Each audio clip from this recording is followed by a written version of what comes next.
तो दोस्तों ये है 7वां एपिसोड अपने 5वें सीजन का। सत्य क्या है, सत्य क्या है।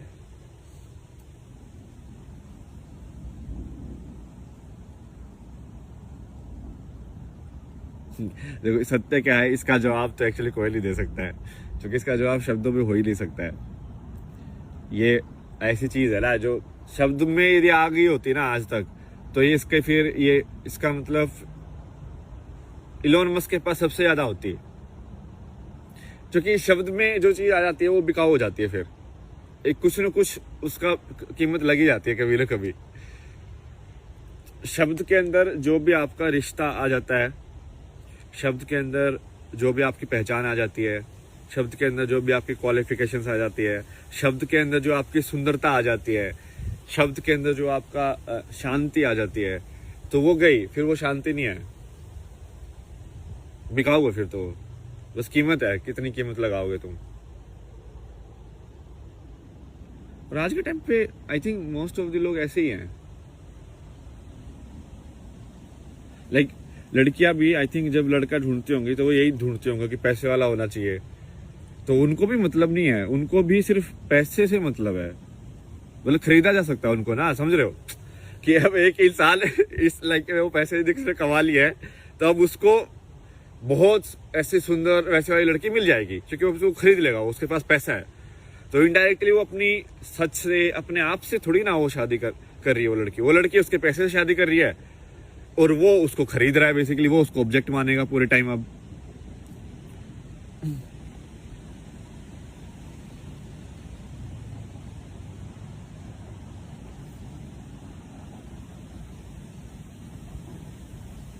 तो पूरा सोच ही बदल गया ना। मतलब एक रिश्ता जो है, स्पेशली जो ये जो बोला गया है सीताराम या कृष्ण, राधा कृष्ण और ये सब का, उनका रिश्ता क्या है? उनका रिश्ता ये थोड़ी है कि उसके पास पैसा है उनका रिश्ता ये थोड़ी है कि भाई वो उसको क्या, तुमको क्या मिल जाएगा, क्या सेफ्टी मिल जाएगी, तुमको घर चाहिए, तुमको शॉपिंग कराएगा कि नहीं कराएगा। यही है क्या? मतलब क्यों शॉपिंग करा दी भाई, क्या करा दिया भाई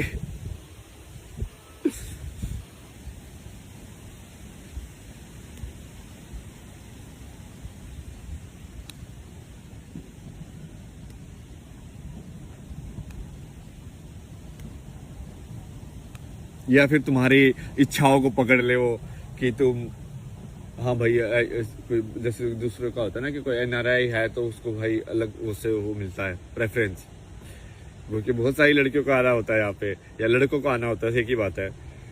सो मान ली एनआरआई लड़की है तो मान ली लड़कों को आना होगा, तो वो लड़का भी लाइक सही है भाई, बाहर देश में तो जाएंगे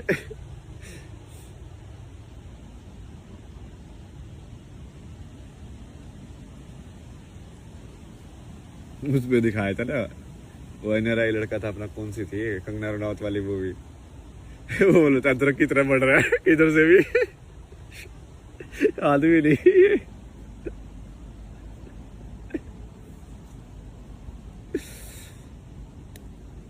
चलो सीरियस बातें करते हैं। आज आपको थोड़ा कुछ सिखाना है। तो एक टर्म होती है इंग्लिश के अंदर कि जनरेशनल पैटर्न्स, ठीक है।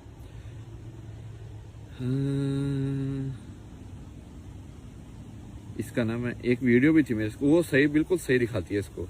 वैसा ही बिहेवियर होता है इंसान का भी, एग्जैक्टली।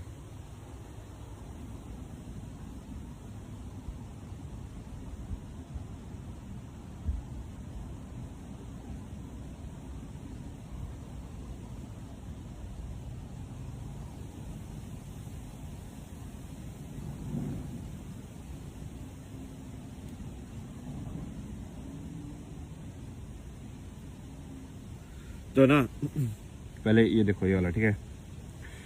तो ये क्या है, एक एक्सपेरिमेंट है जिसमें उन्होंने क्या किया कि उन्होंने जो फ्लाइज थी उनको एक डब्बे में बंद कर दिया यहाँ पे, ठीक है।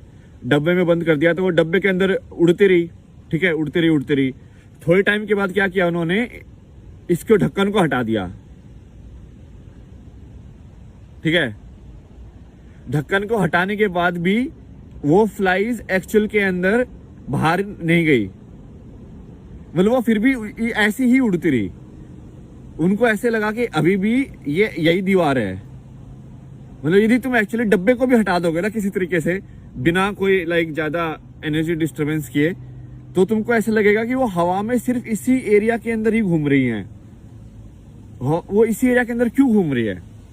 क्योंकि उनको अब ऐसा लगता है जैसे कि अब पहले क्या हुआ, एक जनरेशन हुई होगी फ्लाइज की, वो मम्मी फ्लाइज मान लो, तो मम्मी फ्लाइज ने बोला, सोचा होगा कि उनको पहले बंद किया होगा, उनको याद होगा कि हम बाहर भी दुनिया है, ठीक है, बट अब उनको बंद कर दिया। तो उन्होंने कोशिश की होगी थोड़ा टक्कर वक्कर मारने की, भाई हाँ ठीक है खोलो खोलो क्या है बाहर जाना है हमें, या दीवारों को भी टक्कर मारी होगी। बट फिर उनको लगा होगा कि नहीं इतना ही है, नहीं अब वो चली गई है, वो हो नहीं सकता, ठीक है, तो वो हो नहीं सकता, तो इन्होंने मान लिया, तो अब वो अंदर ही उड़ने लगे। अब उनके जो बच्चे पैदा हुए उन्होंने उनको भी यही सिखाया कि ये हो नहीं सकता, ठीक है। अब वो जो बच्चे थे उनको तो ये भी नहीं पता था कि बाहर हो भी सकता है, समझ रहे हो, तो उनको तो सीधा यही पता चला कि हाँ ये तो हो ही नहीं सकता। तो अब उनके बच्चों के लिए तो बाहर है ही नहीं, मतलब इसलिए कि उनका दिमाग में ही बैरियर बन गया कि ये है ही नहीं, मतलब। तो अब यदि तुम डब्बा हटा दोगे, ढक्कन भी हटा दोगे, तो भी वो ऐसे ही उड़ते रहेंगे, टक टक टक। इसको ही इंग्लिश में बोलते हैं कंडीशनिंग। कंडीशनिंग मतलब कि आपके दिमाग को कैसे ढाला जा सकता है। जैसे कुम्हार मिट्टी को ढालता है ना, वैसे ही कि आपके दिमाग को भी कैसे ढाला जा सकता है कि वही बच्चा यदि उसको कोई अमेरिकन गोद में ले ले तो वो इंग्लिश बोलना सीख जाता है, और वही बच्चा यदि कोई मान लो हरियाणा में गोद में ले ले तो वो हरियाणवी बोलना सीखता है। ऐसे कैसे होता है?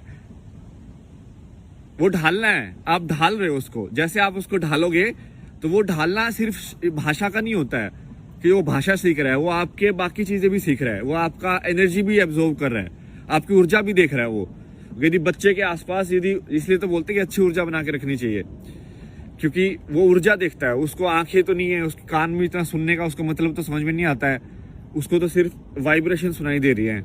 तो यदि शोर शराबा या इस सब के बच्चा पैदा होगा तो वो उसके अंदर भी शोर शराबा ही होगा, मतलब उसकी एनर्जी भी वैसे ही घूम रही होगी ना भाई, उसको तो ऐसे लगेगा यही रियलिटी है। तो इसको बोलते हैं, और इसको साइकोलॉजी के अंदर आजकल एक टर्म आती है साइकोलॉजी और स्पिरिचुअलिटी के बीच में, जनरेशनल पैटर्न्स ऑफ ट्रॉमा। कि जनरेशन पैटर्न्स ऑफ ट्रॉमा क्या होते हैं कि तुमको गुस्सा आता है जो कि तुम्हारे पापा को गुस्सा आता था, तुम्हारे पापा को इसलिए गुस्सा आता है जो कि उनकी मम्मी को गुस्सा आता था, उनकी मम्मी को गुस्सा इसलिए आता है क्योंकि उनके पापा को गुस्सा आता था। तो बेसिकली ये ट्रांसफर हो रहा है हर जनरेशन में गुस्सा। या ऐसे ही प्यार भी ट्रांसफर होगा कि जैसे ये तो देखा भी जा सकता है ना, तुम देखो ये पूरा जो जिनको एशियन कंट्रीज बोलते हैं, वैसे ये तो एशियन, अपन भी एशियन ही है, इंडिया भी, पता नहीं इंडिया को क्यों नहीं काउंट करते भाई, या तो इंडिया नहीं चाहता होगा, क्या पता, जो भी है। तो जैसे ये जो कंट्रीज है कोरियन, जापानीज, यहाँ के लोग अभी भी बहुत ज्यादा पीसफुल है यार। मतलब तुम उनका रहन सहन देखना, मतलब एक छोटे से कमरे के अंदर एक बेड को ऐसे नीट एंड क्लीन इतना अच्छे से लगाएंगे, सारा सवाल भी ऐसे होगा। तुम देख नहीं रहे हो क्या उनके अंदर एक वो बुद्ध का अभी भी वो है, एक चीज, एक वाइब्रेशन है उनके अंदर, वो चलने का उनका स्टाइल बिल्कुल आराम आराम से, जो कि जब